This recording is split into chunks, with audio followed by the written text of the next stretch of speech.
Hai semua, selamat datang di channel Baca Saham. Pada video ini, kita akan bahas satu saham yang PBV-nya hanya 0,4 kali saja. Apakah saham ini merupakan saham diskon? Ingat, harganya sudah turun 42%. Nah, tapi seperti biasa, sebelum membahas lebih lanjut, selalu ingat bahwa pembahasan ini bukan rekomendasi dan hanya informasi. Ingat, kerugian kamu tanggung sendiri.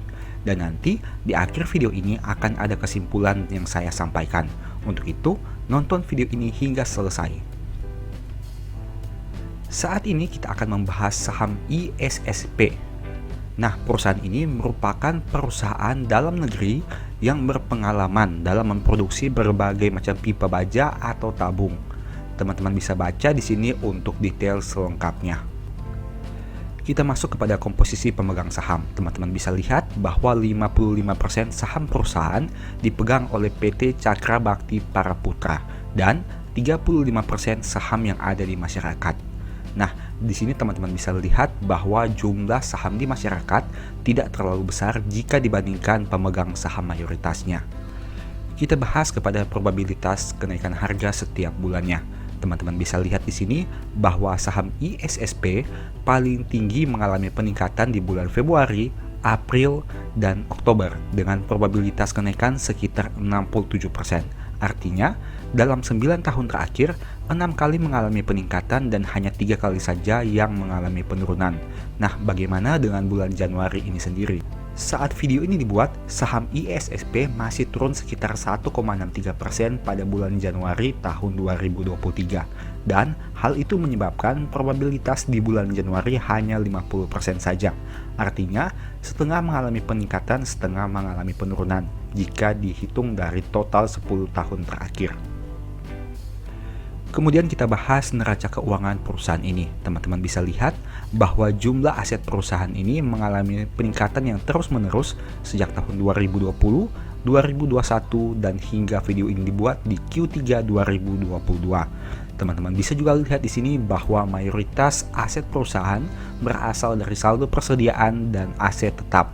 Nah, bagaimana untuk saldo kasnya itu sendiri? Nah, teman-teman bisa lihat di sini bahwa perusahaan hanya punya saldo kas sebanyak 67 miliar saja. Kemudian, nantinya kita akan bandingkan komponen ini dengan total liabilitasnya. Oke, teman-teman bisa lihat bahwa dengan total kas yang hanya 67 juta, perusahaan punya total liabilitas sebanyak 3,4 triliun. Angka ini terus mengalami peningkatan jika dibandingkan dengan beberapa tahun sebelumnya. Oke, kemudian kita lihat pada komposisinya. Teman-teman bisa lihat bahwa mayoritas liabilitasnya berasal dari hutang bank jangka pendek sebanyak 2,2 triliun rupiah. Angka ini sangat signifikan dan bisa dikatakan sangat besar, di mana ada 2,2 triliun hutang bank yang akan jatuh tempo kurang dari 1 tahun. Dan anehnya, perusahaan hanya punya saldo kas sebanyak 67 miliar saja. Itu berarti perusahaan butuh sumber pendanaan yang lain yang sangat besar untuk bisa membayar hutang bank jangka pendek ini. Kemudian kita bahas dari sisi ekuitas. Total ekuitasnya berjumlah 4 triliun yang mengalami peningkatan dibanding tahun sebelumnya, di mana mayoritasnya berasal dari saldo laba yang belum dicadangkan sebanyak 1,7 triliun. Angka ini juga mengalami peningkatan dibanding tahun sebelumnya. Tapi, dari 4 triliun ekuitas perusahaan, ada 1 triliun yang berasal dari komponen ekuitas lainnya. Artinya, komponen ini tidak berasal dari saldo laba perusahaan.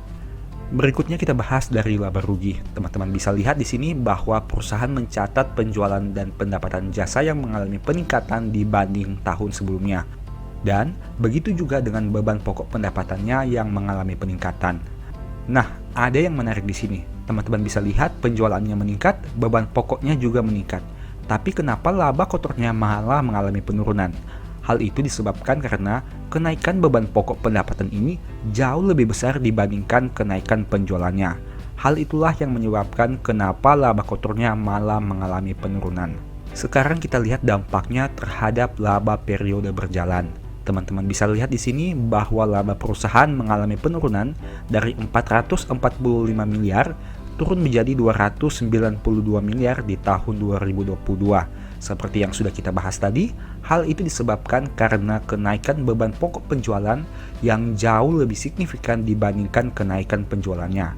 Hal itulah yang menyebabkan kenapa laba perusahaan malah mengalami penurunan, padahal penjualannya mengalami peningkatan. Kita masuk kepada historical laba. Teman-teman bisa lihat di sini bahwa sejak tahun 2019 hingga 2021, saham ISSP ini mengalami peningkatan laba yang konsisten. Dan pada tahun 2022 ini sayangnya perusahaan mengalami penurunan laba. Seperti yang sudah kita bahas tadi, hal itu disebabkan karena kenaikan beban pokok yang jauh lebih signifikan dibandingkan kenaikan penjualannya. Kita masuk dari aspek dividen. Teman-teman bisa lihat di sini bahwa perusahaan ini konsisten membagi dividen setidaknya dalam 2 tahun terakhir, di mana pada tahun 2022 perusahaan membagi dividen di bulan ke-7 dengan jumlah dividen per share sebanyak Rp9.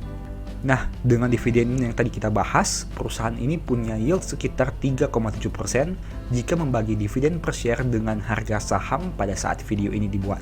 Sedangkan untuk sisi valuasi, saham ISSP punya PER 4 kali dengan PBV 0,4 kali. Angka ini bisa dikatakan sangat menarik karena punya PBV yang rendah, di mana dengan harga saham 242, saham ini punya book value atau modal per lembar sebanyak 560. Artinya harga di pasar diperdagangkan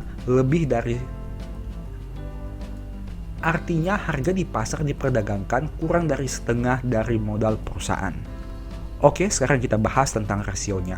NPM perusahaan 6% dengan ROE 9%. Hal ini sudah jelas karena perusahaan tidak mampu meningkatkan laba di tahun 2022 sehingga ROE dan NPM-nya berada di bawah 10%.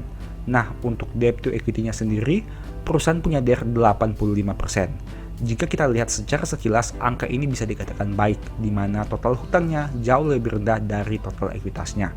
Tapi, seperti yang sudah kita bahas tadi, perusahaan punya saldo kas yang sangat kecil jika dibandingkan dengan total liabilitas jangka pendeknya yang akan jatuh tempo kurang dari 1 tahun.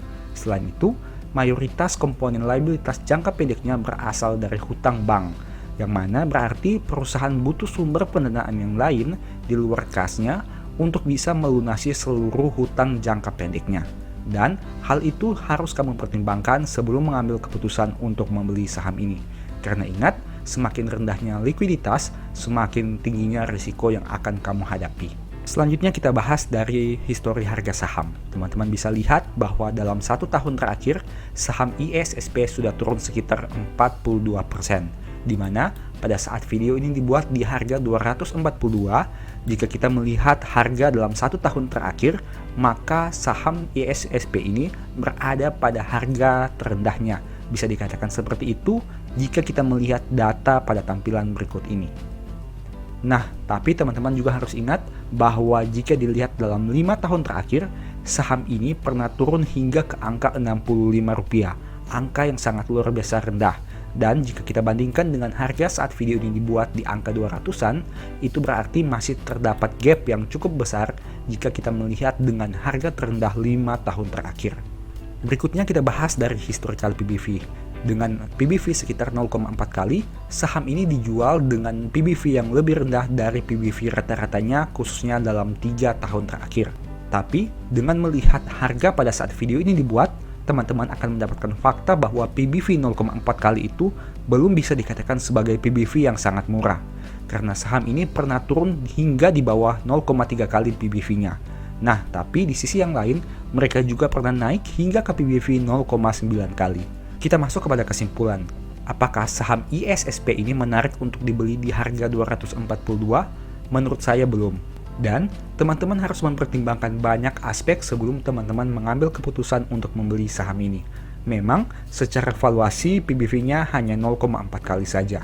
Tapi ada pertimbangan yang harus teman-teman pikirkan khususnya dari sisi likuiditasnya. Dengan jumlah kas yang kecil dan dengan hutang yang cukup besar jika dibandingkan dengan kas perusahaan. Memang DER perusahaan ini bisa dikatakan masih wajar, di mana total liabilitasnya lebih rendah daripada total ekuitasnya. Tapi teman-teman juga harus ingat bahwa total ekuitas perusahaan berasal dari saldo laba dan ada komponen ekuitas lainnya. Sehingga teman-teman tidak boleh berpatokan pada total ekuitas yang digabungkan oleh beberapa komponen tersebut. Nah, menurut saya pribadi, apabila teman-teman memang tertarik untuk membeli saham ISSP ini, mungkin bisa wait and see terlebih dahulu dan menunggu hingga harganya turun di bawah 200. Tapi ingat, Ini bukan rekomendasi dan mungkin saja ada risiko yang teman-teman akan hadapi apabila membeli saham ini. Untuk itu, selalu analisa lebih lanjut sebelum mengambil keputusan. Ingat, kerugian teman-teman yang tanggung sendiri ya. Oke, sekian video ini, semoga bermanfaat. Thank you.